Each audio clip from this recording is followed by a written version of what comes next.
तो लाल किला, दिल्ली की धड़कन और मुगल वास्तुकला की एक जीती जागती मिसाल। आज के इस विश्लेषण में हम इस ऐतिहासिक धरोहर के सिर्फ ईंट पत्थर की नहीं बल्कि उस सुनहरे दौर की बात करेंगे जिसने खूबसूरती की नई परिभाषाएं गढ़ीं। हम इसके डिजाइन के उन विरोधाभासों और वास्तुकला के विकास को समझेंगे जो शायद आज इतिहास के पन्नों में कहीं धुंधले पड़ गए हैं। तो आइए सीधे शुरू करते हैं। आज की हमारी इस चर्चा में हम मुख्य रूप से 5 पहलुओं पर ध्यान देंगे। पहला, लाल बलुआ पत्थर की मजबूत नींव। दूसरा, इंडो इस्लामिक वास्तुकला का अनोखा संगम। तीसरा, संगमरमर और सोने से सजे वो महल जो अब नहीं रहे। चौथा, उस दौर का बेहतरीन जलवायु नियंत्रण। और आखिर में इस अजीम धरोहर का दर्दनाक ऐतिहासिक पतन। शुरुआत करते हैं फाउंडेशन ऑफ रेड सैंडस्टोन, यानी इसके भव्य और विशाल बाहरी स्वरूप से। बात साल 1639 की है। मुगल बादशाह शाहजहां ने शाहजहानाबाद नाम के एक नए शहर की नींव रखी थी और इसके लिए उन्होंने मुख्य वास्तुकार उस्ताद अहमद लाहौरी को चुना। मकसद बिल्कुल साफ था, एक ऐसा किला बनाना जो पूरी दुनिया को इस साम्राज्य की अजय ताकत और रुतबे का एहसास कराए।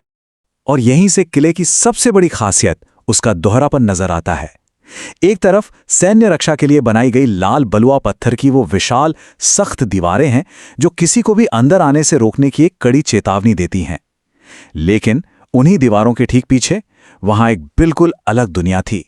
सफेद संगमरमर, चमकते हीरे और सोने से मड़ी फूलों की नक्काशी, शाही जीवन बिताने के लिए एक बेहद नाजुक और आलीशान स्वर्ग।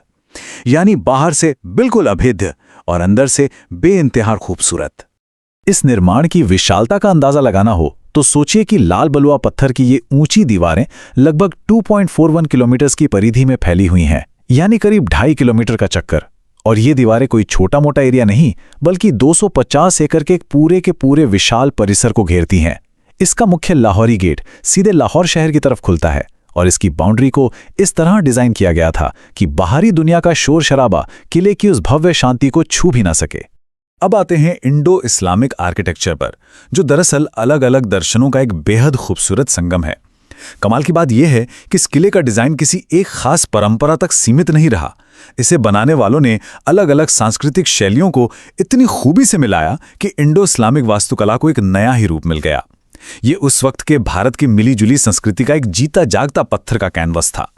अगर आप थोड़ा गौर से इसकी बारीकियों को समझें तो हिंदू संरचनात्मक डिजाइनों जैसे कि हाथी की सूंड के आकार के पत्थर के सपोर्ट्स को पारंपरिक इस्लामी गुंबद और मेहराब के साथ बिल्कुल सहजता से जोड़ा गया है।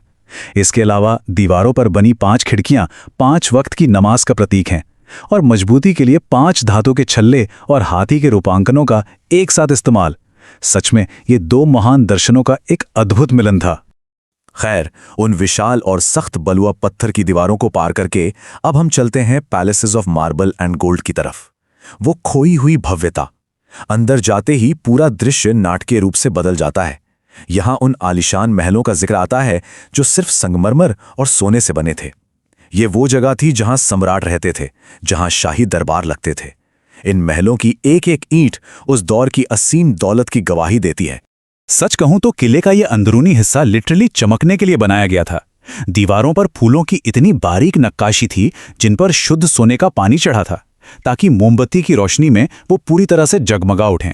खास महल के ऊपर के गुंबद पूरी तरह सोने से ढके हुए थे, जो ये बताते थे कि ये खुद सम्राट का निवास है। दीवाने खास में इंसाफ का जो तराजू बना था उस पर भी सोना मढ़ा था। संगमरमर के खंबे और बैठने की जगहों पर बेशकीमती पत्थर और रत्न जड़े हुए थे। और इस सारी चमक दमक, इस बेहिसाब ऐशो आराम का सबसे बड़ा प्रतीक था तख्ते ताऊस, जिसे हम मयूर सिंहासन के नाम से जानते हैं। दीवाने खास में रखे गए इस सिंहासन में मशहूर कोहिनूर हीरा जड़ा हुआ था। आप जानते हैं इसकी कीमत क्या थी? उस वक्त इसकी मूल निर्माण लागत 1 करोड़ रुपए थी, लेकिन इसमें जड़े रत्नों और सोने की वजह से इसकी कुल अनुमानित कीमत लगभग 9 करोड़ रुपए आंकी गई थी। ये साम्राज्य की अपरंपार दौलत का सबसे बड़ा और सबसे चमकता हुआ सबूत था। लेकिन सिर्फ खूबसूरती ही सब कुछ नहीं होती है ना। इसलिए हम बात करेंगे climate control and royal design की। किले के वास्तुकार सिर्फ दिखावे पर फोकस नहीं कर रहे थे, उन्होंने प्राचीन इंजीनियरिंग का बेहतरीन इस्तेमाल किया। दिल्ली की चुभने वाली गर्मी से निपटने के लिए उन्होंने एक ऐसी कुदरती शीतलन प्रणाली यानी कूलिंग सिस्टम तैयार किया जो आज की मॉडर्न टेक्नोलॉजी को भी हैरान कर दे। तो गर्मी से बचने का ये प्राचीन तरीका काम कैसे करता था, इसे समझिए। सबसे पहले यमुना नदी का पानी किले के अंदर खींच कर लाया जाता था। फिर ये पानी नहरे बहिश्त, जिसे स्वर्ग की धारा भी कहा जाता था, उन नहरों में बहता था। और ये नहरें कहाँ थीं? ठीक उन शानदार संगमरमर के मंडपों के फर्श के नीचे। चिलचिलाती गर्मियों में जब ये ठंडा पानी लगातार उन संगमरमर के फर्श के नीचे से बहता था तो पूरे का पूरा अंदरूनी हिस्सा अपने आप ठंडा रहता था। कमाल का दिमाग लगाया था ना? अब इस ठंडक के साथ जुड़ता था रोशनी का जादू। रंग महल को देखिए, इसमें दर्पणों यानी शीशों का इतना बारीक और रणनीतिक काम किया गया था कि अगर आप सिर्फ एक मोमबत्ती जलाएं तो उसकी रोशनी हजारों शीशों से टकराकर कई गुना बढ़ जाती थी और पूरा महल जगमगा उठता था। जरा कल्पना कीजिए उस माहौल की। नीचे नहरे बहिश्त का ठंडा ठंडा पानी बह रहा है और आसपास पूरे महल में हजारों शीशों में मोमबत्तियों की सुनहरी रोशनी झिलमिला रही है। रात के वक्त ये दृश्य सच में किसी जादू से कम नहीं लगता होगा। लेकिन वास्तुकला का ये शानदार डिजाइन, ये सुनहरा ख्वाब हमेशा के लिए महफूज नहीं रह सका। और यहां से शुरू होता है हिस्टोरिकल डिक्लाइन ऑफ आर्किटेक्चर, इस अजीम इमारत का दर्दनाक पतन। सदियों तक हुए लगातार आक्रमणों और लूटपाट ने इस किले को पूरी तरह से बदल कर रख दिया। जो कभी सोने और संगमरमर का जीता जागता स्वर्ग था, उसकी रौनक धीरे धीरे टूटने और बिखरने लगी। इस तबाही के कालक्रम को अगर हम देखें तो 1639 में इसका भव्य निर्माण शुरू हुआ। उसके ठीक एक सदी बाद 1739 में नादिर शाह ने दिल्ली पर हमला किया और वो 9 करोड़ का मयूर सिंहासन और कोहिनूर हीरा दोनों लूट कर ले गया। फिर 1803 आता है जब मराठा तोपखाने की गोलाबारी से रंग महल की छत को भारी नुकसान पहुंचा। और आखिर में 1857 का विद्रोह, जिसके बाद ब्रिटिश सेना ने किले पर कब्जा किया और कई अनमोल संगमरमर के आंगनों को हमेशा के लिए मिटा दिया। इस बदलाव या कहूं तो इस तबाही की तस्वीर कितनी भयानक थी, इसका अंदाजा लगाइए। एक तरफ वो राजशाही आलीशान महल थे, सुनहरे इंटीरियर्स वाले, और दूसरी तरफ 1857 के बाद उनका सैन्य रूपांतरण। ब्रिटिश आर्मी ने उन बेदाग संगमरमर के फर्शों को तोड़कर वहां सड़कें बना दी। जिस मुमताज महल की खूबसूरती के किस्से थे, उसे कैदियों की जेल बना दिया गया। और जिस रंग महल में कभी हजारों शीशे जगमगाते थे, उसे फौज के लिए रसोई घर में बदल दिया गया। वहां उठने वाले धुएं ने उसकी सारी नक्काशी को पूरी तरह काला कर दिया।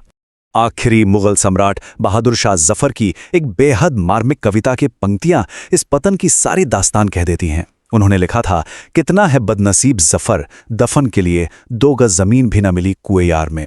1857 में उन्हें उनके ही इस किले से गिरफ्तार करके हमेशा के लिए देश निकाला दे दिया गया। ये सिर्फ एक राजा की हार नहीं थी, ये लाल किले के सुनहरे आलीशान वास्तुकला के दौर का सबसे दर्दनाक अंत था। आज के इस विश्लेषण को हम एक बड़े ही दिलचस्प सवाल पर छोड़ते हैं। आज जब हम इस किले में घूमते हैं तो इसका सारा सोना लूटा जा चुका है, वो महल अपनी असली शान खो चुके हैं। लेकिन अगर सारे जेवर उतरने के बाद सिर्फ ये नंगी लाल दीवारें और उखड़ा हुआ संगमरमर आज भी लाखों लोगों को हैरत में डाल सकता है, तो सिर्फ जरा सोचिए, आज से 350 साल पहले उस जगमगाते सोने और हीरों से मड़े उस जन्नत के बीचों बीच खड़े होने का एहसास कैसा रहा होगा। ये बिल्कुल रोंगटे खड़े कर देने वाला ख्याल है। इसी विचार के साथ हमारी आज की ये चर्चा यहीं समाप्त होती है।